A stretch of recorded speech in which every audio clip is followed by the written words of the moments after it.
Պապան, հեղուկ գազը նորից թանկացել է, ասում են, կարծես թե Լարսում ստեղծված իրավիճակով է պայմանավորված, դուք ի՞նչ տեղեկություն ունեք այս մասով։ Եթե անկեղծ որոշակի գնաճի նկատել եմ, բայց պատճառների մասին դեռ չենք հասցրել վերլուծությունը։ Վերլուծությունը դեռ չի կան։ Չեք հետաքրքրվել հասկանալ հասկանալ, բայց հիմա հիմնական լսեք, ձեր ասած հարցի հասցեատերը, եթե ինստիտուցիոնալ նայեք,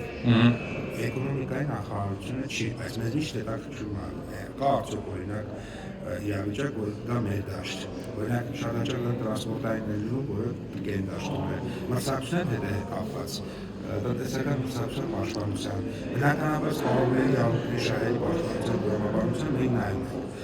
Իսկ վրացի գործընկերների հետ շփումները կան, էլի խնդիրներ առաջացնում են մեր արտահանողների ու ներդրողների համար, թե ոչ։ Մեր արտահանողները օրինակ մի կոնյակի շատ լավ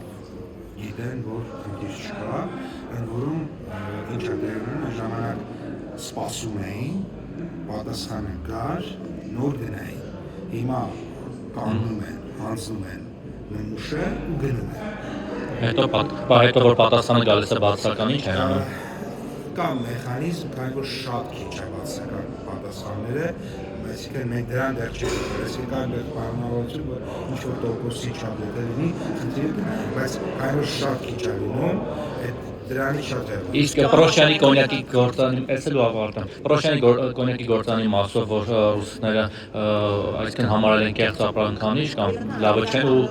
խնդիր են առաջացել այս մասով։ Իրականում այդ անվանումով դիլերական ընկերության մասին է խոսքը, ոչ թե Այսինքն բուն այդ գործանը չէ։ Իսկ Սպայկայի ֆուրերը դա կանած են։ Սպայկայի մասով էլի խնդիր կա, գիտեմ։ Այնքանում ինչքանով որ 1 ամիս, 2 ամիս, 3 ամիս առաջ է լուծած, այնքանով լուծած է։